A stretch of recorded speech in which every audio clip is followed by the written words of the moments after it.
Attention! This story is not for the soft-hearted.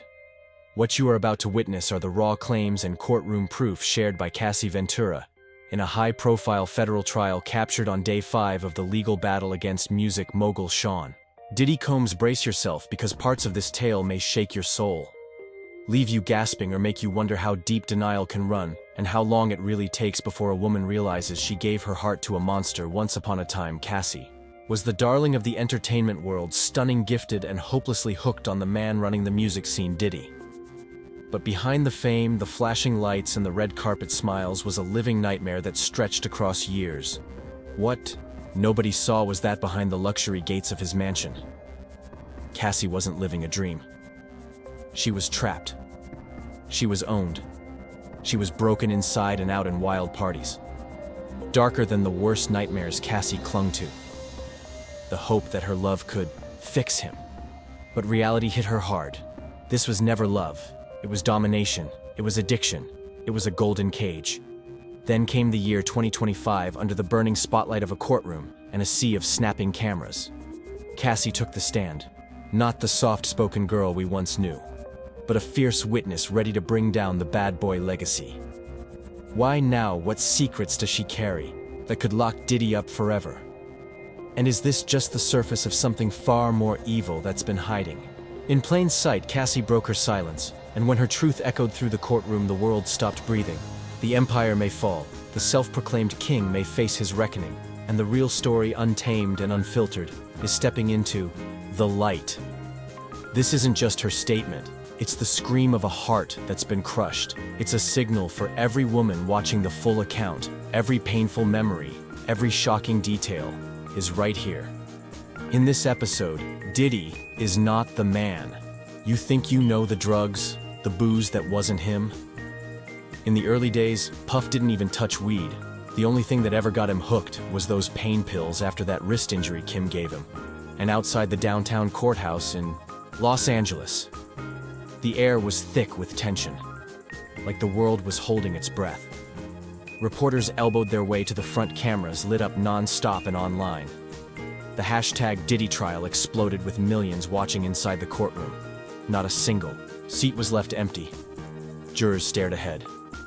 Cold-faced, the public gallery packed mostly with women holding hands as if bracing for what was coming. They were here for Cassie, the woman who once dazzled the stage and now stood ready to face her darkest past. She walked in, head-high, eyes locked in fierce determination, wearing a plain gray coat, bare face, no rings, no shine, a mirror opposite to the superstar that once walked beside Diddy, and with 2 guards at her side, she took the witness box across. From her was a line of defense lawyers, the best money could buy, all there to protect the image and empire of their client. The judge laid down the law hard that order would be enforced without exception. And then it started. Judge Eleanor Grayson brought the room to silence with a single strike of her gavel and declared, "We will proceed with Miss Ventura's account." The silence was unbearable. The only sound was the faint shuffle of papers from the prosecutor. No one dared say it, but everyone. He knew today something horrifying was about to break open, and the defense suddenly switched strategies. Choosing to avoid basic queries about their past were quickly skipped, and instead Cassie was told to paint a picture. Describe every inch of Diddy's Los Angeles estate, from the grand design to secretive layouts and high-level security. The questioning seemed odd, like something out of a blueprint, until one chilling sentence stopped time. "Miss Ventura, have you ever been below the house inside?" The tunnel. The air froze. Gasps caught in throats. The opposing side objected, shouting that it was baseless and off track, but the judge waved it through. Cassie exhaled slowly and answered, "Yes." And with that single reply, everything shifted. The lawyer pushed harder. "Miss Ventura, can you tell us what your reality was like while tied to Sean Combs?" The question was a door to darkness. What kind of love turns into agony? What hidden horror did she carry locked away for so long, and where did she find the strength to finally stand up against the man who had broken her soul for months? The internet had been flooded with whispers about Diddy, twisted party stories, hints of brainwashing and secret paths under his luxurious home, forums filled with wild speculation, faceless confessions, even satirical headlines. But nothing ever confirmed. Then came Cassie, the woman who once gave Diddy every piece of her heart. And she was ready to expose it all. No longer a bystander, she was the flame that could scorch the whole illusion wide open. Until now, nobody had facts. Then the defense lawyer leaned forward, voice like a blade. "And what exactly did you find under that house?" "I never wanted to go there," Cassie began, eyes wet, hands gripping. "The stand, it was a punishment," she said, voice firm but broken. It all began like a fairy tale. Cassie, just 22 with a golden voice and eyes full of stars, met Diddy at a flashy Hollywood event. He had charm, he had swagger, and a smile that made the room feel like magic. "You are going to be huge," he said to her, holding up a glass of bubbly. Cassie blushed, heart racing. She believed it was fate. She believed in him completely. They quickly became headlines, red carpet darlings and cover story. Royalty. Everything felt like a dream.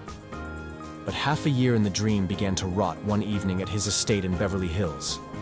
He pulled her aside, guiding her through a heavy door carved with green stones. "You need to show your devotion," he whispered. Cassie giggled, thinking this was part of some fantasy. But once the door creaked open, she crossed into a nightmare, a hidden realm she never imagined, where men met in silence and steam, where rituals happened in crimson haze. The lights glowed deep. Red shadows danced like fire, cameras blinked from every corner. Cold and watching the air thick with bleach and sweat made Cassie gag. 10, maybe more bodies filled the room. She said, her voice shaking. Men, women, leather-covered faces. Others crouched. On the ground, none of them spoke. They simply waited. She noticed a girl wearing nothing but a mask curled on a couch. Eyes wet and begging. Near her stood a man with rope in hand. His eyes empty. Pills were passed from person to person like twisted candy. Diddy was at the center like some dark king in charge of the madness. He handed me something, Cassie said, sobbing. I said no. He laughed and looked at me like I was worthless. She said I swallowed it because I wanted him to love me. But what happened next shattered me. A woman was forced into degrading acts, her face soaked in tears, but not a sound left her mouth. A man was knocked down, his skin slick and shaking for disobeying orders. I felt all of their pain.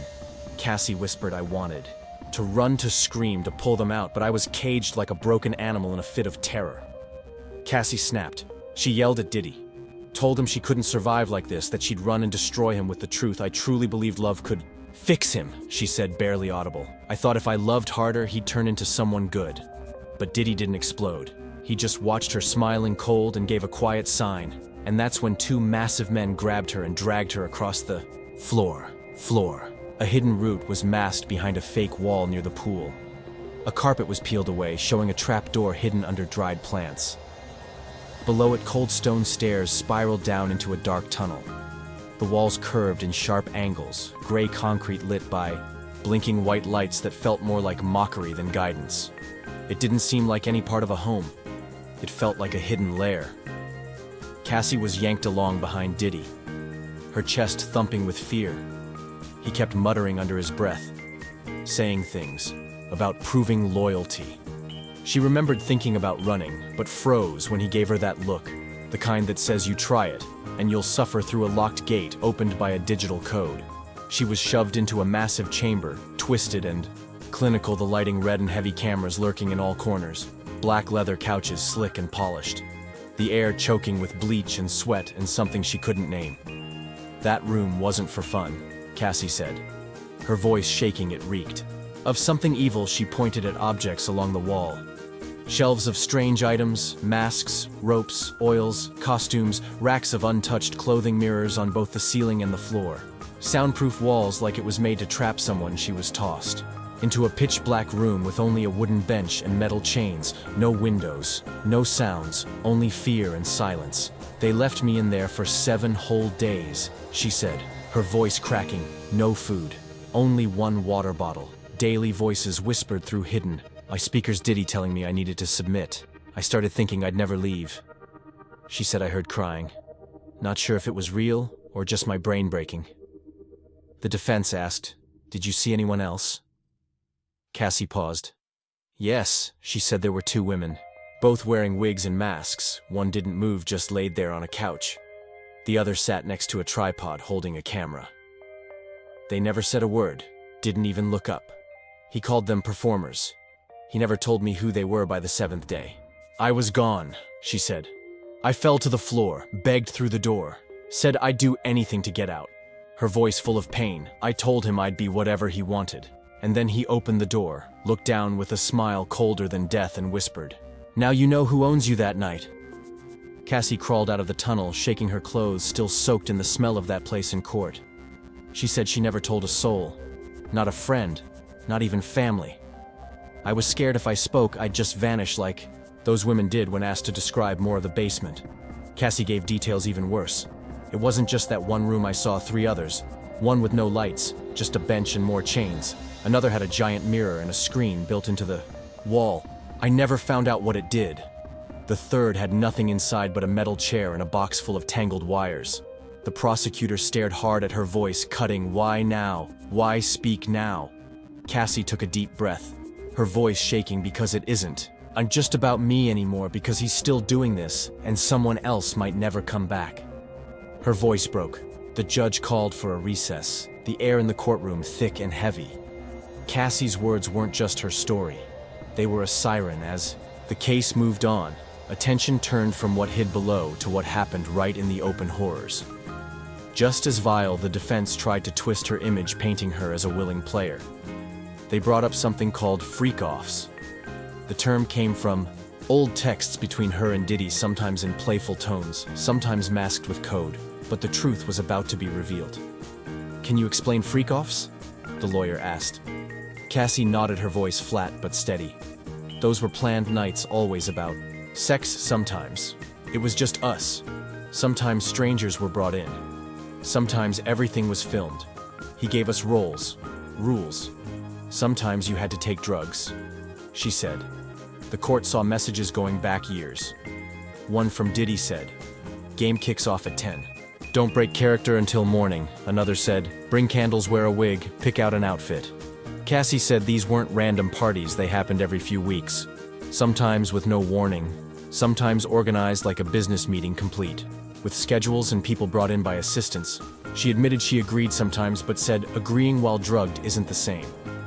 "I was often too high to even remember what happened." The prosecutor cut in, saying the events often took place at hotels or private homes. Did any take place in the tunnel? Cassie looked down. Yes, one night she was told to wear rubber and stay silent. I was warned there would be punishment if I spoke. There were others there, I didn't know their names. I was told to just follow orders. A message from Diddy entered as evidence. It said, "This time I want full power." No safe word. Cassie said she didn't even feel in control of her own body anymore afterward. "I was empty, like my soul had left." She deleted clips and pictures, not because she was ashamed, but out of fear. Fear that saying anything would end everything. The prosecutor asked what substances were used. Cassie didn't hesitate. Opioids, MDMA pills. I couldn't identify. "Sometimes I had no idea what I took until I collapsed," she said. "Most of the time the pills came from Diddy or his people. He said they'd help me unwind, but they made me easy to control." She told the court. She once woke up on the floor of his Miami house, soaked in sweat, a camera light still shining. "I didn't know how I got there or who else was in the room." She said she started realizing he kept videos to trap her. He used to whisper, "You'll always belong to me." At first, I thought it was obsession, but then I saw he had files of everything. When asked if she saw one of the videos, she said only one. It was on his laptop. It showed her with 2 men, and she didn't remember any of it. She begged him to erase it. Diddy's reply was simple. I keep. Everything was leverage, Cassie said. His grip wasn't just physical. It stretched into every part of her life. If she stepped out without checking in, he'd blow up her phone. If she didn't answer, he'd destroy whatever was near and then threaten to destroy her too. She said she suspected he even told his circle to stop giving her drugs, claimed she was stealing from him. It felt like he blocked every exit. "I was fully dependent," she whispered. She once tried to break away, sneaking into a rehab clinic posing as a wellness retreat, but Diddy found her, walked in calm, told the staff she was just being dramatic, and forced her out the next day. The courtroom went silent. Cassie admitted she tried quitting the drugs more than once, but couldn't. "I still loved him a little, and I feared him more, the kind of fear that makes you silent, because you think if you speak, he'll destroy everything. As the trial rolled on, the prosecutor asked the question that cracked it all open. Were you the only one? Cassie shook her head. Not even close. She said, other women came and went. Some were escorts, some were strangers, some even celebrities. They showed up in black cars, masked, sometimes sobbing. I never asked questions, too scared. She said one name. Hit hard. Tiffany read an old friend she saw things. Cassie said she was at my 29th birthday. She pulled me aside, told me it wasn't right. I ignored her. The court revisited an open letter Tiffany wrote in Rolling Stone years later. A letter that called out Diddy and everything. Cassie confirmed it. Tiffany tried to warn the world, and they silenced her. The prosecutor kept going. Did his staff know? Cassie nodded. His assistants planned everything they knew when women were showing up. They cleaned up after they saw things. They weren't blind. She remembered one moment that crushed her sense of privacy. His assistant walked in on us, didn't even flinch. Just said, "Sorry, boss," and left, like it was normal. The defense tried to say none of this, proved intent. But Cassie wasn't backing down. This was never about sex. This was about control, about domination. He wanted to be a god. When asked why no one spoke up, her reply was fast, because no one would believe us. He's Diddy. Her voice steady, but cold now. The truth is out, and I'm not alone anymore. The courtroom leaned in as the next question hit, like thunder. Did he ever get violent? Her eyes dropped. Yes. Many times, she told them the signs were always there. It started with grabbing, then shoving, then worse. He'd say, "Sorry, beg me to stay," but it always happened again. The jury saw a photo of her face, a cut above her brow. She said it came after he accused her of cheating. She wasn't. She said, "I had dinner alone, came home late, fell asleep on the couch. I was tired. He woke me up screaming. The rest is just pain." She remembered him kicking her in the back after seeing a text from another man. The prosecutor asked who it was. She said Kid Cudi. She and Cudi had dated briefly, during a breakup with Diddy, but Diddy never let it go. Used it as an excuse over and over. Even when she tried to leave him, he found ways to stay close. People she trusted would suddenly deliver messages from him, reminders that he still held the leash. The prosecutor asked, "Why not go to the police?" Cassie's voice turned bitter. "I didn't think anyone would believe me. He was too rich, too powerful." She described one night on a yacht in the Caribbean. He called her deadweight and pushed her into the ocean. She swam to shore and still went back to him. The jury looked shaken. The judge had to pause the trial. The testimony wasn't just dark, it was brutal. When court resumed, they turned to the moment everyone had whispered about: the Intercontinental Hotel, the night before your movie premiere. The prosecutor said yes, Cassie answered. "I was proud of the film, wanted to celebrate, but Diddy had other plans. He wanted a freak off, said it would be fast. Said it was our tradition. I refused, but he wouldn't stop. Eventually I gave in. I didn't want to fight." She said she was taken to the hotel. Expected it to be just them. But others were already there. 2 women, 1 male dancer. Candles everywhere, cameras already set up. I knew what this was. She said he gave me a pill. Said it would help me relax. I was tired, I took it. What came next was fragments.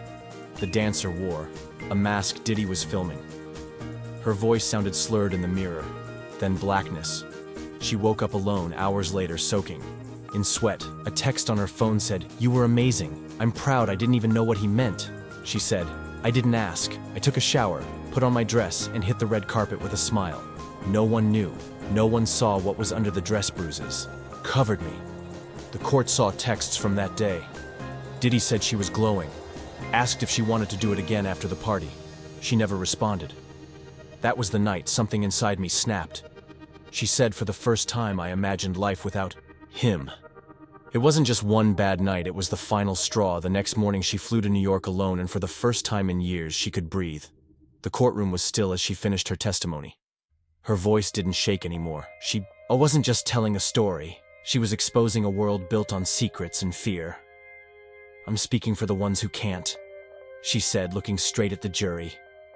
"For the girls in that tunnel, for the cries I heard, for the souls." He stole her words. "Were gasoline. The world caught fire on ex-justice for Cassie exploded millions of posts. Other women began to come forward, stories pouring out like broken dams. The FBI raided his homes, found hidden tunnels, found cameras. They never said what they saw, but the world knew the truth was crawling out. Cassie has a new life now, but the scars remain. She ended with a truth no one could ignore. "I once thought love could save him," she said. "But I learned monsters don't want saving. I'm not a victim. I'm a survivor, and I want justice not just for me, for every woman who walked through his darkness." Her final words haunted the room. How do we protect gentle hearts from monsters wearing fame? Who will rise next? Who will speak? Who will break the silence and bring light to the places we're told to never look?